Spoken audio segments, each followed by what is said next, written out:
datang di Kampus Pejuang Pendidik, Pendidik Pejuang. Universitas Veteran Bank Nusantara merupakan institusi pendidikan tinggi yang memiliki motivasi untuk mencetak lulusan yang mandiri, unggul, profesional, berkarakter, dan memiliki nilai-nilai kejuangan.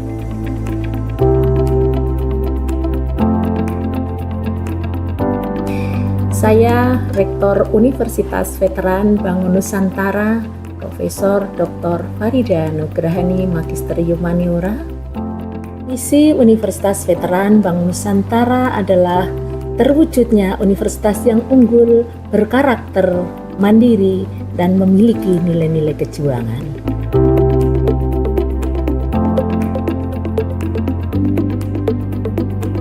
Univet bisa, Univet jaya, Univet unggul luar biasa.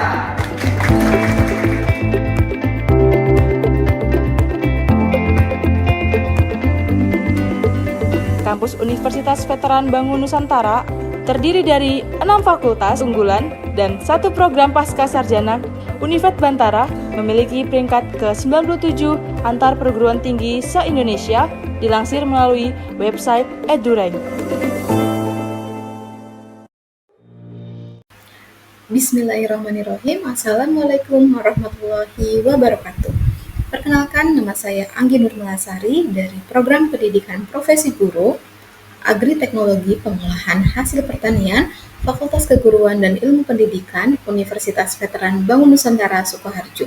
Di sini saya akan mempresentasikan hasil seminar pendidikan profesi guru berdasarkan refleksi pengalaman belajar dan desain inovasi pembelajaran.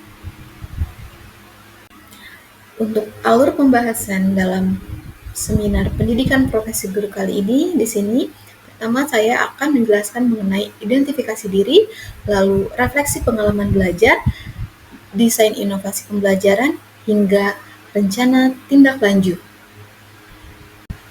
Pertama, di sini saya akan menjelaskan mengenai identifikasi diri, visi pribadi untuk pendidikan di Indonesia. Saya memimpikan pendidikan di Indonesia yang humanis, inklusif, dan memberdayakan, di mana setiap anak mendapatkan kesempatan yang setara untuk tumbuh sesuai potensinya. Pendidikan harus mampu menjangkau keberagaman latar belakang peserta didik, memberi ruang kebebasan berpikir, serta menumbuhkan karakter, kreativitas, dan kepedulian sosial demi terciptanya generasi yang cerdas, tangguh, dan bermartabat. Selanjutnya saya akan menjelaskan mengenai visi pribadi sebagai calon guru. Sebagai calon guru, saya ingin menjadi pendidik yang tidak hanya mengajar, tetapi juga menginspirasi dan membimbing peserta didik untuk mengenal dan mengembangkan potensi terbaik dalam dirinya. Saya ingin hadir sebagai guru yang reflektif, adaptif terhadap perubahan, serta mampu menciptakan pembelajaran yang bermakna dan berdampak nyata bagi kehidupan peserta didik. Adapun beberapa hal yang akan saya lakukan untuk mencapai visi tersebut adalah, yang pertama, saya akan mengembangkan pembelajaran yang berpihak kepada peserta didik. Saya akan merancang pembelajaran sesuai dengan karakter, kebutuhan, dan potensi masing-masing peserta didik dengan pendekatan yang kontekstual dan aktif partisipatif. Lalu selanjutnya, saya akan terus belajar dan meningkatkan kompetensi profesional. Saya berkomitmen untuk mengikuti pelatihan, workshop, dan komunitas belajar guru untuk memperbarui pengetahuan saya di bidang pendidikan dan keterampilan saya sebagai pendidik di abad ke-21. Selanjutnya, yang ketiga, saya akan membangun komunikasi dan kolaborasi yang positif. Saya akan menjalin komunikasi yang baik dengan rekan sejawat, guru senior maupun kepala sekolah, orang tua siswa, dan masyarakat sekolah untuk menciptakan ekosistem pendidikan yang kolaboratif dan juga suportif. Dan yang terakhir, saya akan melakukan refleksi dan evaluasi pembelajaran secara rutin, karena setiap proses pembelajaran akan saya tutup dengan evaluasi dan refleksi agar saya dapat terus memperbaiki dan menyesuaikan pendekatan yang saya gunakan demi hasil yang lebih baik. Selanjutnya masuk ke dalam tahapan refleksi pengalaman belajar. Dalam refleksi pengalaman belajar seminar pendidikan profesi guru, saya telah melakukan refleksi terhadap 11 mata kuliah yang telah saya pelajari di semester 1 maupun di semester 2. Untuk mata kuliah semester 1 yang telah saya lakukan refleksi yaitu yang pertama, Filosofi Pendidikan Indonesia, yang kedua, mata kuliah pemahaman peserta didik dan pembelajarannya, yang ketiga, pembelajaran berdiferensiasi, yang selanjutnya, prinsip pengajaran dan asesmen 1, lalu selanjutnya praktik pengalaman lapangan 1, dan yang terakhir mata kuliah selektif yaitu inovasi kejuruan. Untuk selanjutnya di semester 2, saya juga sudah melakukan refleksi pengalaman belajar mata kuliah semester 2. Yang pertama yaitu mata kuliah pembelajaran sosial emosional, selanjutnya mata kuliah prinsip pengajaran dan asesmen 2, lalu pendidikan kewirausahaan, proyek kepemimpinan, dan juga praktik pengalaman lapangan 2. Selanjutnya, saya akan merefleksikan mata kuliah yang bermakna bagi saya. Menurut saya, mata kuliah yang paling bermakna yaitu pembelajaran berdiferensiasi. Pengalaman paling bermakna saya dalam pembelajaran berdiferensiasi terjadi saat mempelajari topik 2 mengenai aspek-aspek pembelajaran diferensiasi. Saya belajar bahwa diferensiasi itu mencakup konten, proses, produk, dan lingkungan belajar. Saya jadi paham bahwa konten bisa disesuaikan dengan kebutuhan dan kesiapan belajar siswa. Proses memberi ruang bagi peserta didik untuk belajar dengan cara yang paling nyaman. Lalu untuk produk memungkinkan peserta didik untuk menunjukkan pemahaman dengan cara yang berbeda. Dan lingkungan belajar harus mendukung rasa aman dan keterlibatan aktif. Nah, pemahaman ini membuka pandangan saya bahwa pembelajaran yang baik harus mementingkan keberagaman peserta didik secara menyeluruh agar setiap peserta didik bisa berkembang secara optimal. Topik yang paling bermakna dalam pembelajaran diferensiasi di topik 2 yaitu mengenai diferensiasi proses dan juga produk. Dalam pembelajaran berdiferensiasi, saya memahami bahwa dalam diferensiasi proses, guru perlu merancang berbagai cara agar peserta didik dapat memahami materi sesuai dengan gaya belajar, minat, dan kesiapan mereka. Misalnya bisa melalui diskusi, atau tugas, dan juga praktik. Nah, sementara itu pada diferensiasi produk, peserta didik dapat diberikan pilihan untuk menunjukkan pemahamannya seperti melalui poster atau laporan tertulis hingga proyek kreatif lainnya. Pengalaman ini sangat berkesan karena membuat saya menyadari bahwa pembelajaran itu akan lebih bermakna dan adil jika peserta didik diberi ruang untuk belajar dan mengekspresikan pemahamannya dengan cara yang paling sesuai dengan pengalaman mereka dan juga minat mereka. Artefak-artefak yang saya pilih untuk dijadikan bukti pengalaman belajar yang pertama adalah topik 2.3 ruang kolaborasi. Kegiatan yang dilakukan yaitu mengamati dan observasi video mengenai contoh diferensiasi proses, produk, dan lingkungan belajar di suatu kelas sehingga menambah pengetahuan saya mengenai penerapan diferensiasi di dalam kelas. Lalu artefak selanjutnya yang saya pilih yaitu topik 2.4 demonstrasi kontekstual. Nah, artefak ini saya pilih karena saya dan kelompok membuat video mengenai diferensiasi lingkungan belajar. Artefak ini menambah pengetahuan saya mengenai pentingnya menciptakan pembelajaran yang menciptakan suasana kelas yang aman, nyaman, inklusif, dan mendukung kebutuhan belajar peserta didik. Dan yang terakhir, artefak yang saya pilih yaitu topik 2.7 aksi nyata. Artefak ini saya pilih karena saya melakukan aksi nyata menggunakan metode traffic light mengenai pembelajaran berdiferensiasi. Melalui artefak pembelajaran ini, saya menjadi tahu apa yang harus saya tinggalkan ketika melakukan proses pembelajaran dan juga memulai lakukan apa yang harus saya lakukan mengenai pembelajaran berdiferensiasi. Untuk artefak dapat diakses pada barcode berikut. Selanjutnya membahas mengenai desain inovasi pembelajaran.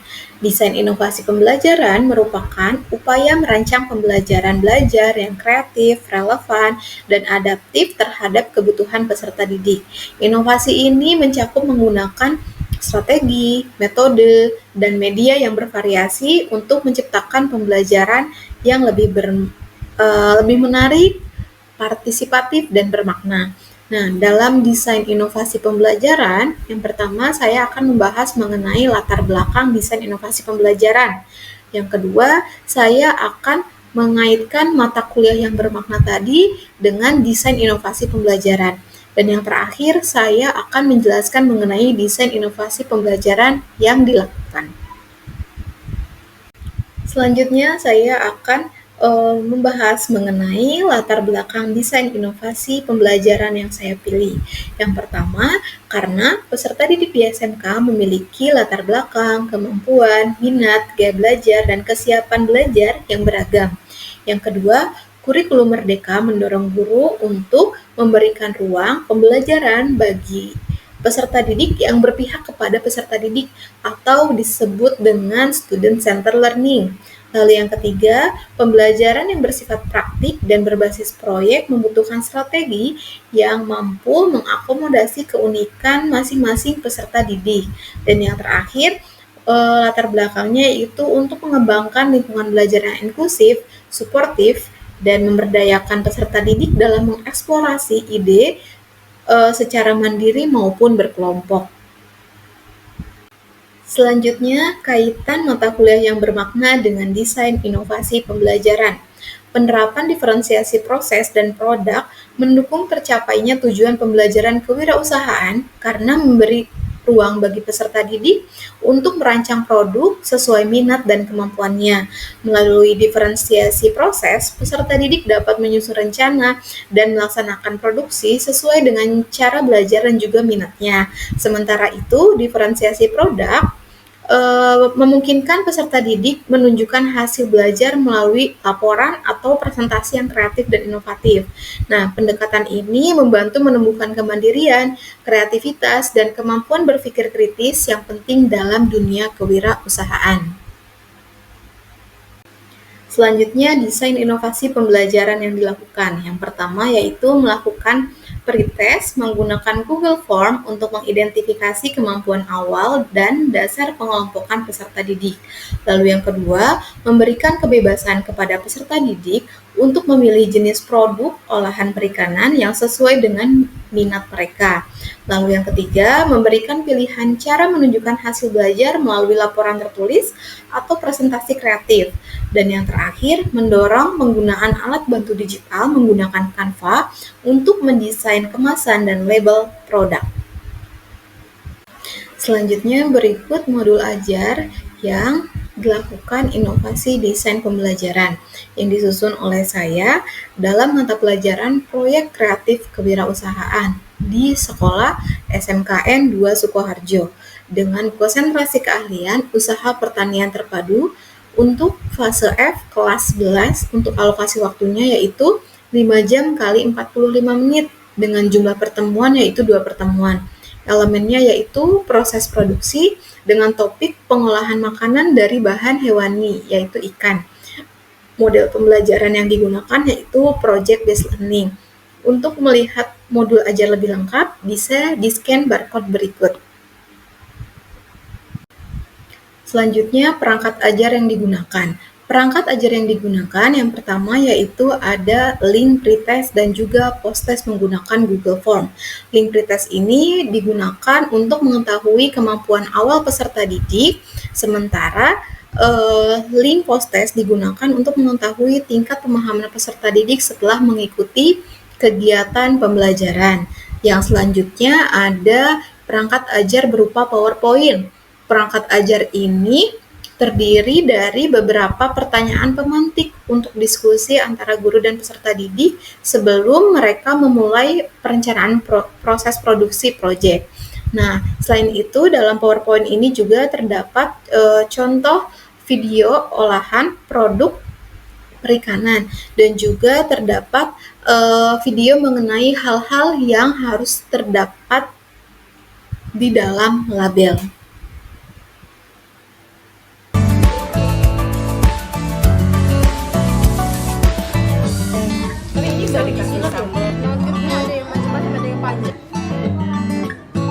Tapi ada campuran Nyobain nggak bisa juga. ya minimal Bu.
Perangkat ajar selanjutnya yaitu video pembelajaran. Video pembelajaran yang pertama yaitu video olahan ikan. Nah, dalam video ini peserta didik akan menambah pengetahuan jenis olahan ikan apa yang bisa dibuat sehingga memunculkan ide-ide kreatif bagi setiap kelompok. Yang selanjutnya yaitu video ketentuan labeling. Nah, dalam video ketentuan labeling ini berisi mengenai hal-hal apa saja yang harus ada dalam sebuah label, sehingga peserta didik akan membuat label sesuai ketentuan label dari Badan Pengawas Obat dan Makanan. Perangkat ajar selanjutnya yaitu ada LKPD. LKPD ini lembar kerja peserta didik, berfungsi untuk peserta didik mengisi rancangan proyek yang akan mereka buat dengan menuliskan tujuan, alat bahan, proses pekerjaannya seperti apa, indikator mutu yang akan diamati, hingga desain label dan kemasan yang akan dibuat.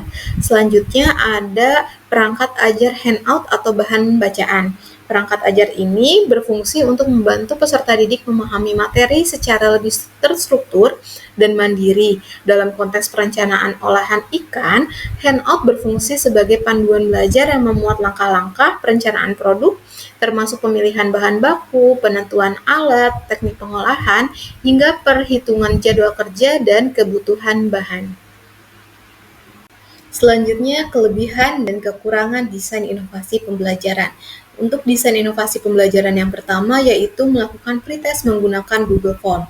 Kelebihannya yaitu memudahkan guru dalam mengumpulkan dan menganalisis data kemampuan awal secara cepat. Dan yang kedua, efisien dan hemat waktu karena bisa dilakukan secara daring. Dan yang ketiga, membantu dalam menyusun strategi pengelompokan belajar yang lebih tepat.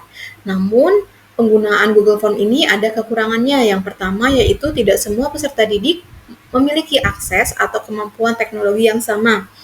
Dan yang kedua yaitu kualitas data tergantung pada kejujuran dan keseriusan peserta didik dalam mengisi pretest.